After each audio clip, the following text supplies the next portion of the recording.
دانیہ قرآن academy. یہ قرآن وہ رستہ دکھاتا ہے جو سب سے سیدھا ہے، اور مومنوں کو جو نیک عمل کرتے ہیں بشارت دیتا ہے کہ ان کے لیے اجر عظیم ہے۔ نحمده ونصلي على رسوله الكريم اما بعد فاعوذ بالله من الشیطان الرجیم بسم اللہ الرحمن الرحیم۔ السلام علیکم ورحمۃ اللہ وبرکاتہ۔ امید ہے آپ سب خیریت سے ہوں گے، انشاءاللہ جہاں ہوں گے ایمان اور صحت کی نعمت سے مالا مال ہوں گے۔ ہاں جی، تو آغاز کرتے ہیں ہم اپنے آج کے سبق کا دعاؤں کے ساتھ۔ تو چلیے شروع کرتے ہیں۔ اللہم صلی علی سیدنا و مولانا محمد وعلی آل سیدنا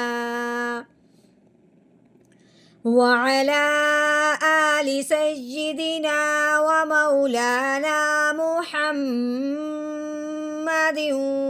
وبارک وسلم۔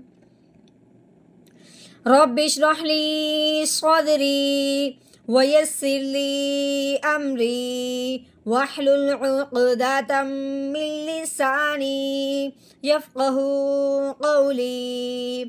رب زدنا علما رب زدنا علما رب زدنا علما۔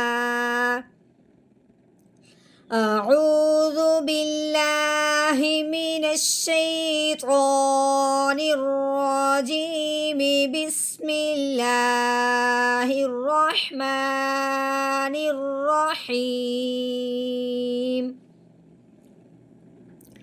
واللیل اذا عسعس۔ واللیل واؤ متحرک ہے، یعنی کہ واؤ کے اوپر زبر لگی ہوئی ہے۔ اس کے آگے جو الف ہے، اس الف کو اب ہم نے نہیں پڑھنا۔ آگے جو لام ہے اس کے اوپر شد لگنے کی وجہ سے اب ہم نے واؤ کو لام مشدد کے ساتھ ملانا ہے۔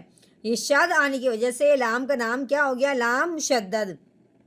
تو کیسے پڑھیں گے؟ واو لام زبر ول۔ اب لام کو یا ساکن کے ساتھ ملانا ہے۔ یا کے اوپر جزم آنے کی وجہ سے یا ساکن ہو گیا ہے۔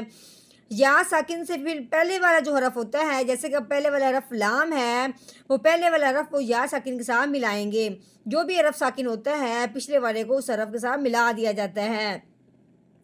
لیکن یہ بھی دھیان رکھا جاتا ہے کہ جو پچھلا حرف آیا ہے اس کے اوپر زبر ہے، زیر ہے یا پیش ہے۔ اگر یا ساکن ہو اس سے پہلے حرف پہ زبر آ جائے، جیسے کہ اب یا ساکن ہے اور اس سے پہلے حرف لام ہے، اس کے اوپر زبر ہے، تو پہلے والا حرف جب یا ساکن کے ساتھ ملتا ہے زبر والا، تو وہ پھر نرمی سے پڑھا جاتا ہے، نہ تو کھینچا جاتا ہے نہ ہی جھٹکا لگایا جاتا ہے۔ جیسا کہ لام یا زبر لی ولی۔ اب لام کے نیچے زیر لگی ہوئی ہے، لام زیر لی واللیلی، ٹھیک ہو گیا۔ اگر الف کے نیچے زیر آ گئی ہے، الف کے اوپر زبر زیر پیش آ جائے، اس الف کو حمزہ پڑھتے ہیں، الف نہیں پڑھتے۔ اب اس الف کے نیچے زیر آنے کی وجہ سے اب ہم نے اس کو حمزہ پڑھنا ہے، تو کیسے پڑھیں گے؟ حمزہ زیر ای، رال کے اوپر زبر ہے، آگے کیا ہے؟ الف ہے۔ الف سے پہلے حرف پہ جب زبر آ جائے تو پہلے والا حرف الف کے ساتھ ملتے ہوئے ایک الف کے برابر لمبا کیا جاتا ہے۔ کیسے؟ رال الف زبر را ایذا۔ اگر عین متحرک ہے یعنی کہ عین کے اوپر زبر ہے، اگر سین ساکن ہے، سین کے اوپر جسم آگی ہوئی ہے، اب ہم نے عین کو سین ساکن کے ساتھ ملانا ہے۔ کیسے؟ عین سین زبر عس، عین کے اوپر زبر ہے، عین زبر ع، عس ع، سین کے اوپر زبر ہے، سین زبر سا، عس عسا۔ آگے وقف، وقف کی صورت میں آخر والے حرف کو کیا کرنا ہے؟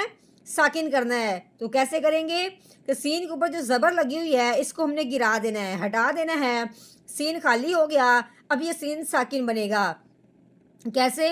آگے وقف عس عس، پہلے ہم نے پڑھا تھا عس عسا، آگے وقف عس عس، ٹھیک ہو گیا.